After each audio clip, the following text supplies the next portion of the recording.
Assalamualaikum warahmatullahi wabarakatuh. Selamat pagi teman-teman. Bertemu lagi dengan saya, Miss Inka, Kak Inka atau Mbak Inka, seterah kalian, senyaman kalian untuk apa terakhir. Assalamualaikum warahmatullahi wabarakatuh. Selamat pagi teman-teman. Ketemu lagi dengan saya Miss Inka. Pada pertemuan kali ini kita akan membahas unit 3 yaitu Practice Make Perfect. Nah, pada unit 3 ini kita akan membahas narrative text. Apa sih narrative text itu? Nah, narrative text is a story.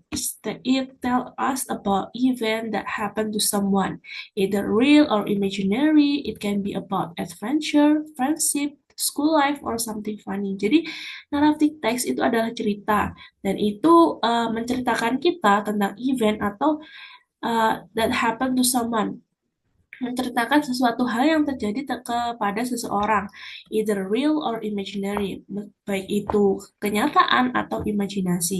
It can be about adventure, friendship, school life, or something funny. Itu bisa berbentuk cerita berpetualangan, pertemanan, school life, dunia sekolah, dan something funny, sesuatu hal yang lucu. Nah, apa sih tujuan dari naratif teks ini? The purpose of narrative text is to entertain the readers, and sometimes to give a lesson or moral.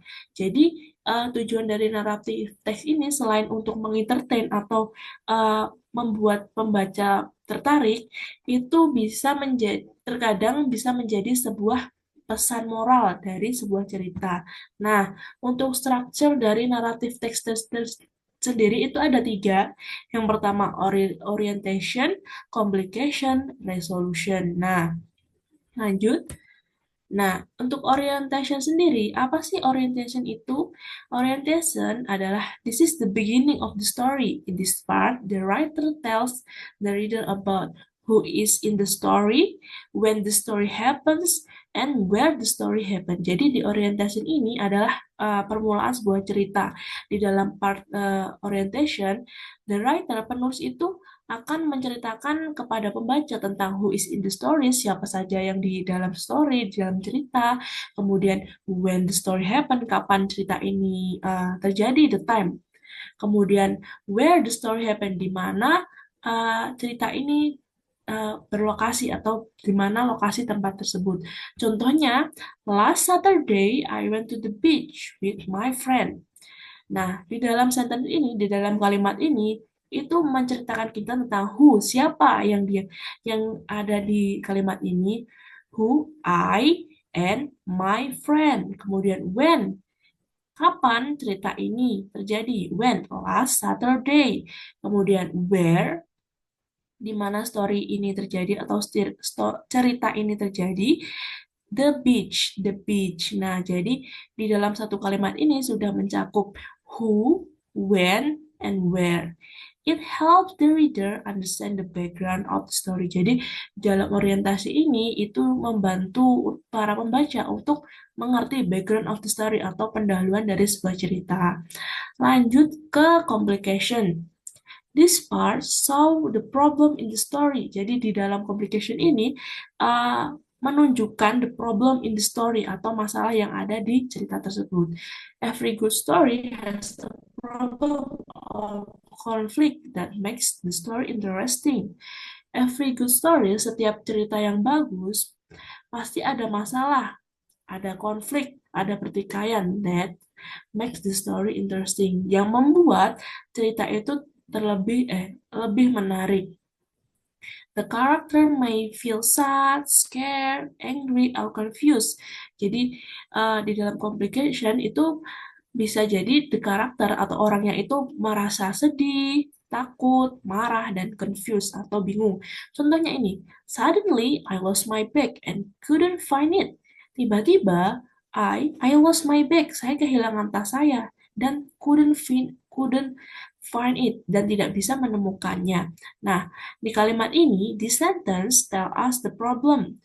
The bag was lost and it made the character worried or sad. Nah, di kalimat ini menceritakan bahwa tasnya itu kan hilang dan itu membuat karakter worried or sad. Karakternya menjadi uh, khawatir dan sedih. This part usually makes the readers curious about what will happen next. Jadi di di part atau di bagian complication ini membuat pembaca itu penasaran apa sih yang akan terjadi selanjutnya. Nah, dan yang terakhir adalah resolution.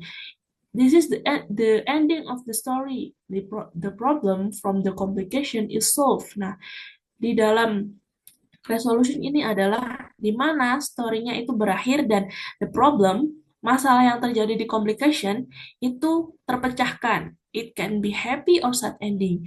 Itu bisa berakhir dengan happy atau ending yang baik atau sad ending, ending yang buruk. Sometimes, terkadang it also gives a message or a lesson. Sometimes, terkadang itu juga memberikan kita sebuah pesan atau pelajaran. Contohnya ini, luckily a kind mind found it and gave it back to me. Untungnya, eh, seorang lelaki yang baik hati menemukan dan memberikannya kembali kepada saya. Jadi setelah tadi problemnya, complication-nya, tasnya hilang, kemudian resolution-nya, tas itu ditemukan oleh seorang lelaki yang baik hati dan dikembalikan kepada sang pemilik tas. Nah, the problem is solved. The bag was found and returned. Nah, masalahnya sudah selesai. The bag was found. Tasnya sudah ketemu dan dikembalikan. After the resolution, the story usually end. Nah, after the resolution, setelah resolution ini, the story usually end. Nah, biasanya setelah resolution, ceritanya berakhir. Jadi itu dia struktur dari naratif teks. Ada orientation, complication, dan resolution.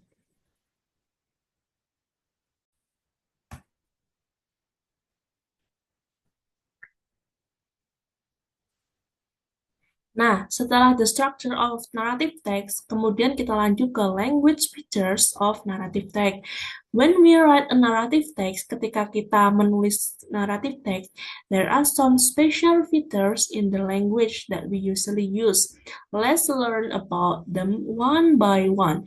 Ada beberapa some special feature atau beberapa aturan spesial in the language dalam bahasa that we usually use, that biasanya kita gunakan.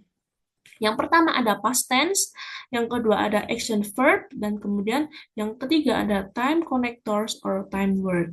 Kita langsung masuk ke contohnya ya. Di sini saya ada contoh. Nah, the surprise test. The orientation is it was Monday morning, Monday morning, and the student of class 8B were chatting happily. Before the English lesson started.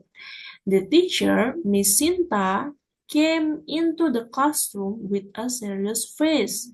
It was Sunday morning, kapan terjadinya, kemudian siapa orangnya ada kelas B, the teacher, Mrs. Sinta, kemudian complication-nya, today we are going to have surprise test. Ini adalah komplikasi masalah yang muncul. She say, the classroom becomes silent. The kelasnya become silent, menjadi diam. Rico, one of the student, looked very nervous. He forgot to study because he played video games all weekend. During the test, he could not answer most of the question. He felt embarrassed and sad. Nah, ini adalah complication. Emosi-emosi yang para tokoh keluarkan. Ada embarrassed and sad, terus nervous, dan untuk solusinya, after the test, Miss Sinta gave some advice. Setelah tes berakhir, Miss Sinta itu memberikan sebuah advice atau saran-saran. She told Rico and the class that it's important to manage time wisely. Miss Sinta memberitahu kepada si Rico dan seluruh siswa di kelas that Penting untuk memanage time wisely, untuk memanage time atau mengatur waktu secara baik. Rico promise himself to study regularly and not to waste time. Jadi Rico semenjak dikasih saran oleh Miss Sinta, Rico itu berjanji kepada dirinya sendiri bahwa dia akan belajar secara reguler, secara teratur, dan not to waste time, dan tidak membuang waktu. Jadi the next week he studied hard. The next week, minggu setelahnya, Rico uh, belajar secara rajin dan giat and got a good score on the next quiz, dan mendapatkan nilai yang baik di kuis selanjutnya. Jadi adalah ada orientation, complication, dan resolution. Jadi itu dia contoh dari naratif teks materi kita minggu ini.